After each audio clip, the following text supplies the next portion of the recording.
Hello all, 4-Player Squad Gaming here, and this is our Final Fantasy XIV Dungeon Guide series. This level 50 optional dungeon is part of the quest, The Wrath of Qarn, and at the time of recording this video offers 70 tomestones of poetics upon completion. We return to the dead-infested tombs. We welcome you to the Sunken Temple of Qarn Hard. So without further ado, let's get into the guide. Click the sword in the bottom corner to subscribe if you haven't already. We start at the same entrance as the original version, and we can clear the adds atop the staircase. This time round we have no Warden statue and we aren't trying to solve relic puzzles throughout. We simply need to collect spears and open locked doors to progress. The adds are relatively simple, with a few frontal cone AoEs and point blank AoEs to be mindful of. Since the last time we visited, the local exterminator has been and cleared all the nasty killer bees, so we can thank them for that. Once we arrive at the first cracked Qarn facer, kill it and pick up the sun spear.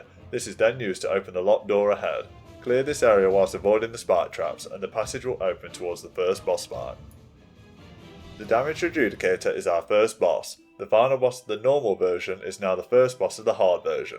Fancy that. We can start this fight as normal with the tank gaining enmity and facing it away from the party. We instantly notice multiple body parts we can target. Our aim here is to kill the body part that has a glowing red orb on it. Destroying this body part will collapse the Adjudicator and deal significantly more damage to it. The boss will use an ability Dust to Dust and mark players with the orange hit marker. The player marked will drop a sandball behind them. The party needs to stay clear of this sandball as it will burst a point blank area around it, dealing heavy damage to anybody too close. Shifting Sands is a quicksand whirlpool, and any targeted player must quickly run out of the whirlpool to avoid being sucked under the surface. If any party member is sucked under the surface before reaching the edge, then they will be killed. So make sure to use any movement enhancing abilities you have if they are off cooldown.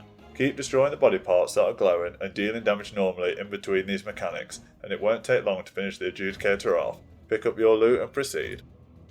The next area introduces us to some new add types for this dungeon. The Desert Vipers here have a Stone Gaze ability that will petrify anyone caught in the frontal cone AoE. Avoid this as necessary. We need to make sure to pick up all of the spears from the Qarn faces as before. This time we need 3 spears. The Vicegerent's head and hands have an interesting mechanic. The hands will hold and stun a party member whilst the head starts to cast a long cast frontal column AoE. Simply kill the hands to free the trapped party member, then kill the head. Be mindful that stuns don't work, however you should have no issue in clearing them. Head up the staircase towards boss fight number 2. The second boss is Sabatender Emperatriz, and this fight has a few DPS checks to be mindful of. We can start this fight as normal with the tank gaining enmity of the boss and aiming it away from the party. The main mechanic here is the boss counted to 100,000, not 1 by 1 but in 25,000 increments. Once the count hits 100,000, all party members will be killed and the fight will wipe. Our aim here is to pile on the damage to the boss when it's counted and it will lose count, allowing the fight to continue. This is our first DPS check. We need to clear any adds that spawn in the periods when the boss isn't counting needles. We must focus the boss when the counting begins. Once the Guardia is spawned, we must target it and kill it as fast as possible. This is our second DPS check. The Guardia will cast cover on the Emperatriz, nullifying all damage, meaning 100,000 needles cannot be interrupted. Kill the Guardia, then keep damaging the boss. The add should be our last priority. Finish off the Emperatriz and that's the final countdown. Pick up your loot to proceed.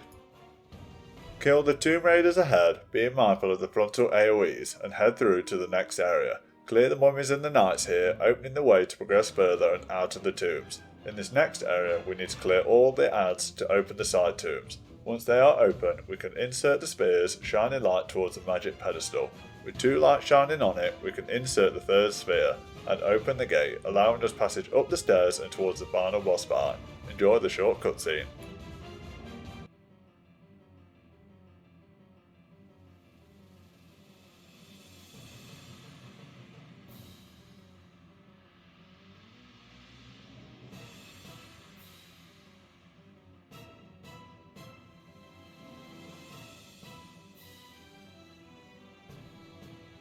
The final boss is the Vicegerent to the Warden, and we can start as normal with the tank gaining enmity and facing it away from the party. The main mechanic we are interested in during this fight is a stacking debuff, Curse of the Mummy, which if allowed to reach 4 stacks will turn that player into a mummy. The mummied player will be unable to fight and will walk across the area, possibly stacking Curse of the Mummy on other players. This needs to be avoided. Several sarcophagi will appear as prompted on screen. These will release mummies and they will walk in a straight line in front of where they appear. They also need to be avoided as they will add stacks of Curse of the Mummy. We need to deal damage to the boss whilst keeping mobile and alert to where the sarcophagi are spawning. We should be aiming to receive 0 stacks of Curse of the Mummy and keep uptime on the boss. At around 50% health, the boss's sword will ignite with a purple glow. This indicates a cast of Light of the Anathema. This has no indicator, so if the Vicegerent turns towards you, you need to get out of his line of sight, as this will cause huge damage. This cast will repeat, so be mindful of this, and avoid as necessary. The final mechanic is Tether of Doom. This will target a random party member, and will be indicated by a red beam of light from the Vicegerent's head, or one of his heads at least. This will keep adding stacks of Curse of the Mummy. You can stun him to end this cast, or it will turn that player into a mummy. Keep up the damage, and before long, the Vicegerent will be down, and be crying for his mummy. And there you have it, the Sunken Temple of Qarn Hard is complete. Remember to commemorate the player you believe deserves it most, and pick up your loot. We give this dungeon a difficulty rating 3 out of 5 swords. This is due to the numerous DPS checks from the Emperatriz and Curse of the Mummy being tricky to avoid. The special loot here is the mummy's little mummy minion dropped from the Vicegerent. Remember to like, comment and subscribe. Click the sword in the bottom corner if you haven't already. We are 4Player Squad Gaming. Thanks for watching.